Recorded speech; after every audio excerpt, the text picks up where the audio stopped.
The man who reacts first is already under someone else's control. His impulses betray him, and in that instant, he becomes a slave to another person's rhythm.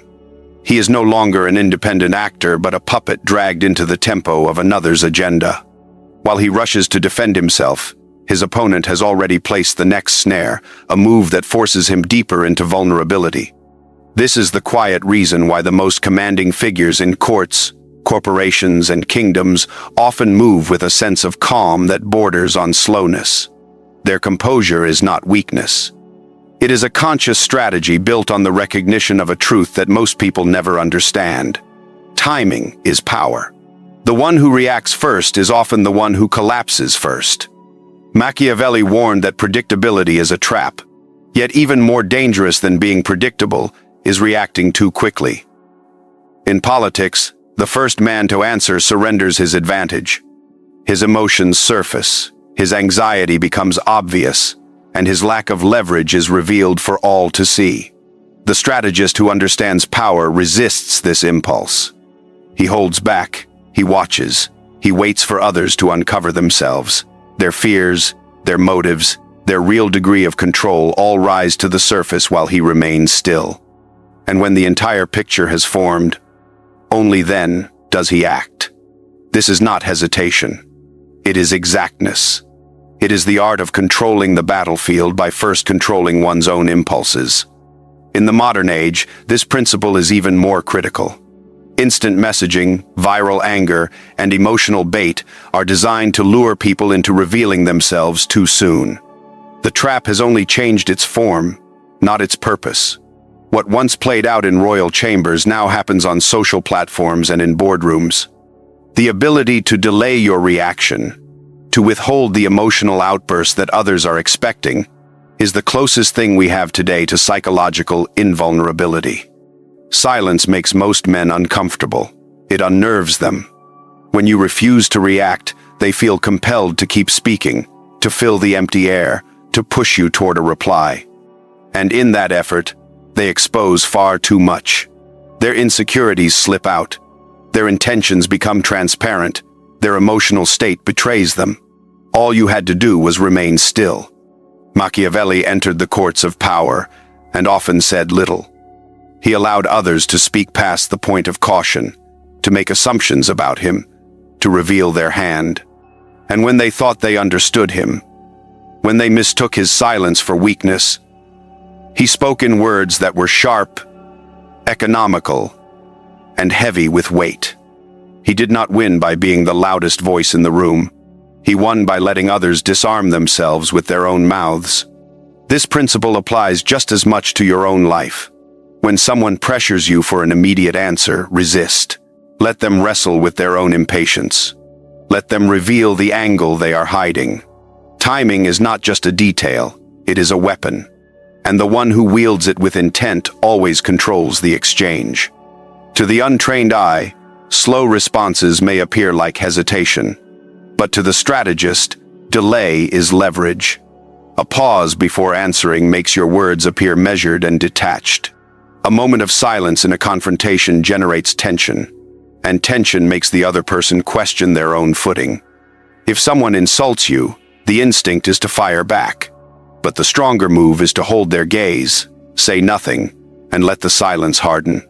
That absence of reaction often cuts deeper than any insult you could deliver. Because long after the moment has passed, they are left wondering. They replay the scene, haunted by what you might do next. And the imagination punishes far more severely than reality ever could. Machiavelli understood this perfectly. Fear of the unknown commands obedience in ways brute force never will. The first to react is the first to reveal, and the first to reveal becomes the first target. In dangerous arenas, whether politics, business, or social conflict, the one who speaks first becomes the focus. The one who moves first sets the standard that others will exploit. And all too often, the first to react becomes the scapegoat. This is why true power does not aim to win the moment. It aims to win the landscape. And the landscape always favors the observer. Allow them to approach you. Allow them to strike first. Allow them to push for a reaction, and give them nothing. Let your silence expand until it becomes unbearable. Then, when you finally act, do so with such clarity and precision that they realize you were never asleep. You were waiting. Control outweighs victory. If you win through rage, people fear your temper. If you win through patience and calculation, people fear your mind. Machiavelli understood this better than anyone. He did not simply want to be seen as dangerous. He wanted to be seen as controlled, because control endures longer than raw force. It creates a form of respect that fear alone can never earn. It makes others hesitate, not only before attacking you, but even before pulling you into their arena. When people speak of you, let them say, "He never speaks unless it matters. She never shows her hand." But when she does, the entire board shifts. You will not even realize you have lost until weeks later. That is the sound of untouchable power. When you refuse to react first, you do not surrender the moment. You seize the board itself. You force everyone else to play faster, louder, more recklessly, while you remain constant. You become the one who cannot be shaken, the one who cannot be tempted, the one whose eventual words end the discussion altogether. The most dangerous people are not those who shout first, charge forward, or fight every battle with clenched fists. The most dangerous are those who stay unmoved, who do not answer, who refuse to rush. They watch. They let others burn energy, expose alliances, and reveal intent born out of fear. And when the time is ripe, when every card is already face up, they deliver a single calculated move that tilts the entire balance of power. This is Machiavellian patience, the quiet game of dominance, that drives others into emotional chaos while you remain untouchable. It only works if you master the discipline of never reacting first. Always. The ego is a trap. Your enemies want you to defend yourself. The simplest way to drag a powerful person into weakness is to provoke their pride, to question their reputation, to speak words in public they know you cannot ignore. The instant you defend yourself, you become predictable. Machiavelli's lesson could not be clearer. Never defend yourself under pressure. Never take the bait of justification. The moment you explain yourself, you submit to the authority of your accuser. A king does not argue with commoners. A strategist does not explain his silence. If they misunderstand you, let them. If they spread rumors, let them talk. If they provoke, smile and leave them hanging. Nothing unsettles an enemy more than your refusal to validate their attack with a reaction. Strategic passivity is not weakness. It is disguised power. Ordinary passivity is misread as surrender. But chosen passivity, chosen silence, chosen stillness, is control. It forces the world to bend around you. Not because you are loud, but because you have become the immovable piece everyone else must calculate around. While others are driven by the urge to speak, to defend, to correct, to engage, you are driven only by the urge to win. Let them chase status. You chase position. Let them chase arguments. You chase timing. In the end, they exhaust themselves trying to pull you into battles you never intended to fight, and you do not move. Not until silence itself becomes so heavy that when you finally act, your strike carries psychological force, not just tactical impact. The weapon of delayed reaction. There is a reason powerful people do not answer immediately. It is not hesitation, it is dominance. Every pause shifts the psychological burden back onto the opponent. Delay signals that you are not governed by another man's clock. You respond on your own terms, not when summoned. In personal disputes, a pause before speaking forces your rival to keep explaining, to fill the silence with nervous words. A single day of silence after an insult makes them question whether they crossed a line. A week without responding to a rumor allows that rumor to rot under its own weight. Machiavelli turned time into a scalpel, not because he needed more of it, but because he knew the enemy would destroy themselves while waiting. Emotion is bait. Let others expose themselves first. Every emotional outburst is a confession.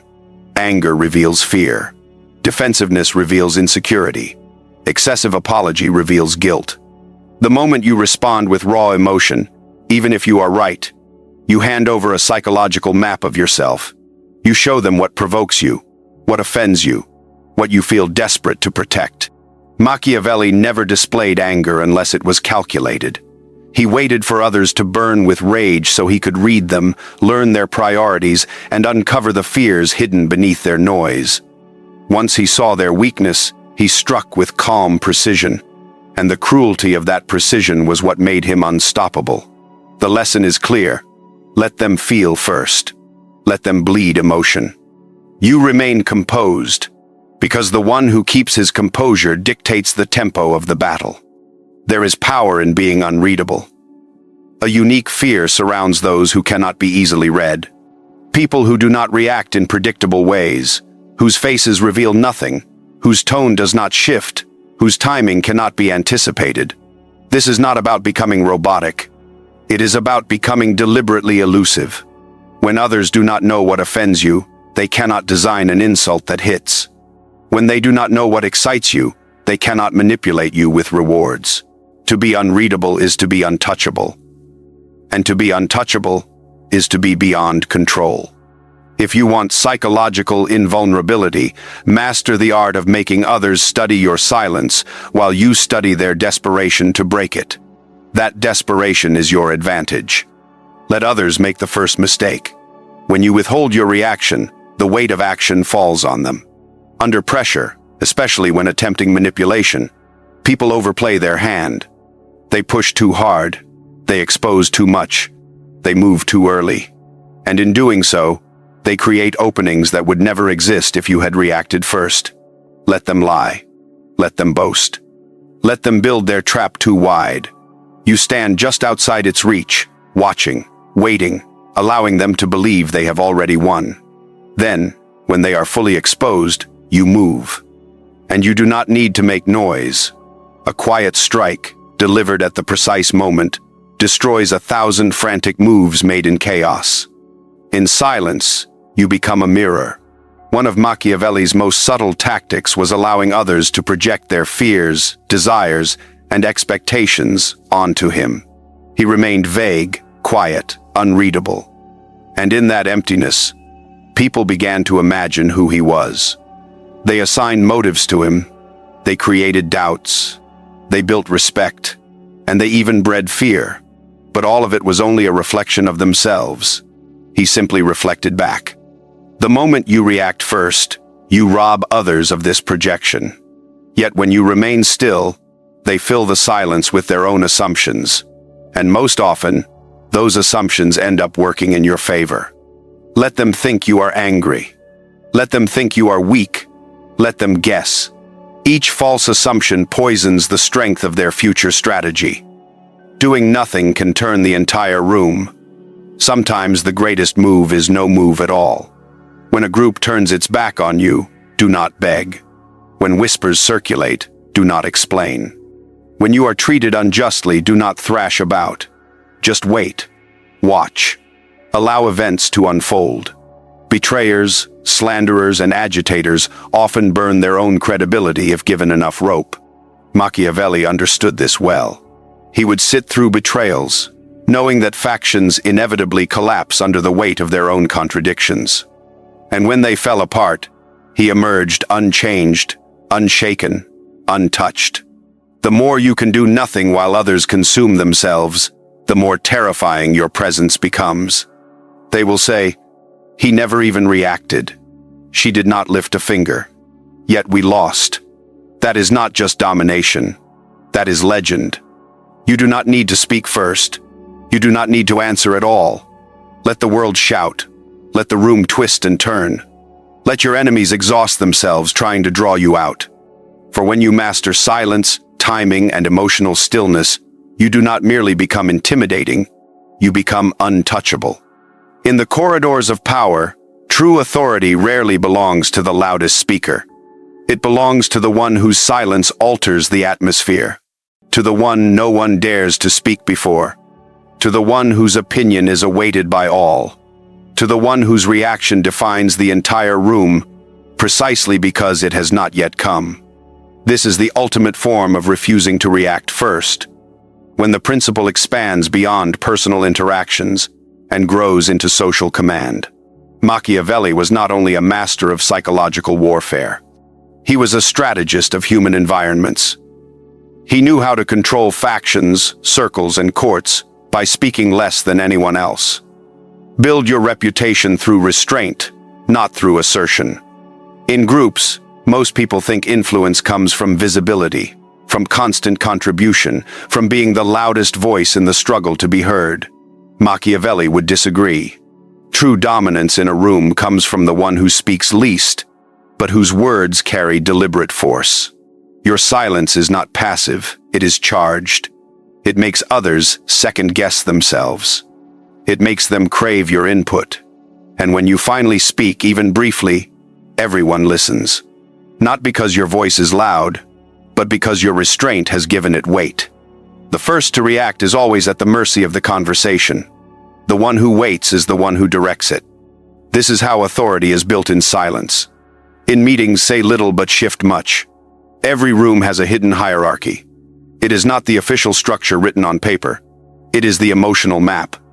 Who sets the tone? Who do others look to for approval? Who gets imitated without asking? That position is not won by domination. It is won by restraint, by observation, and then by speaking at the right moment.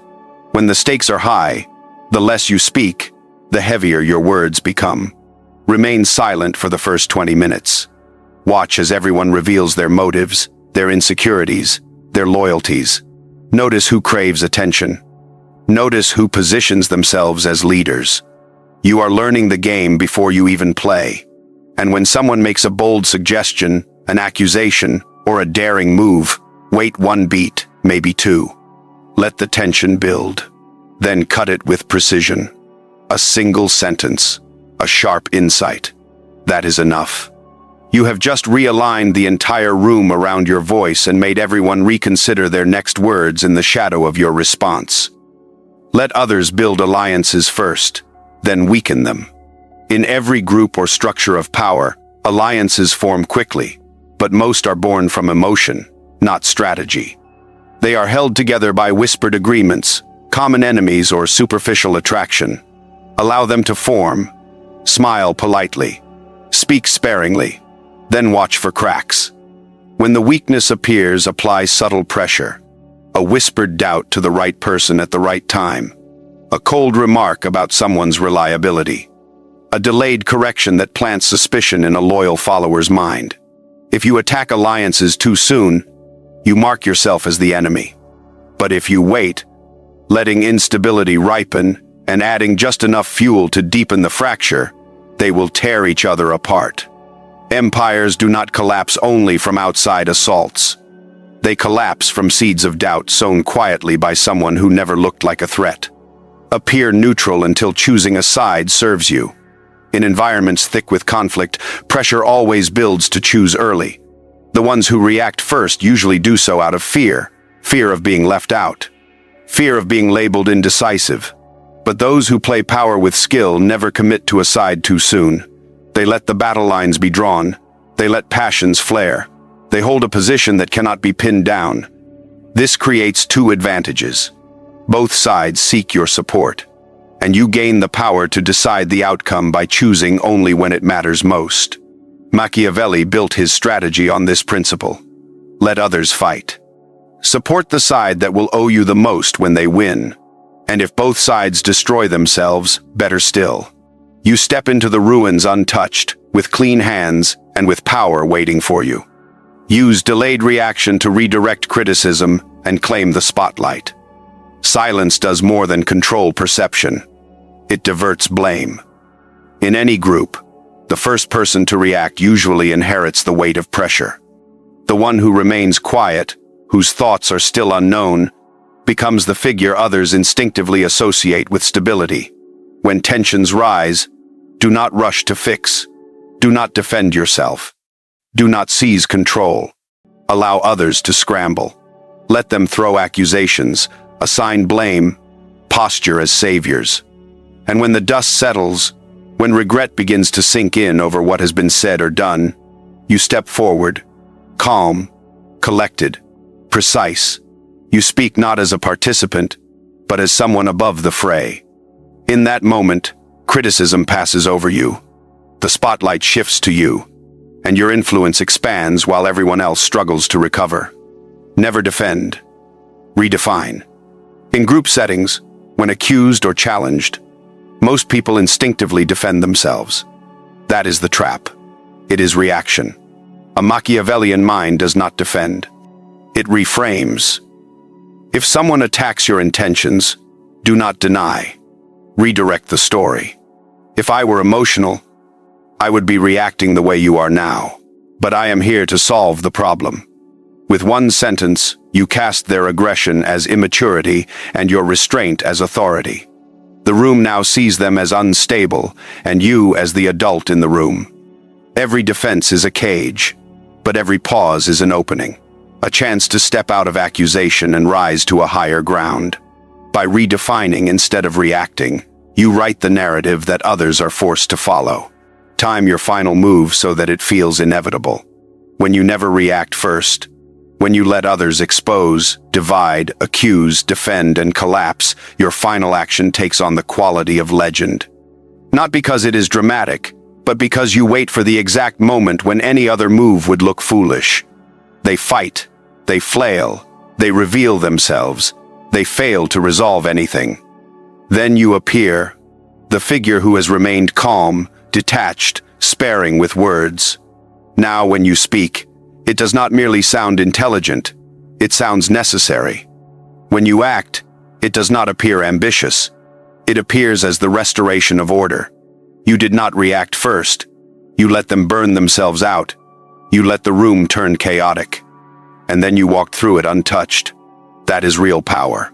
That is Machiavelli's rule.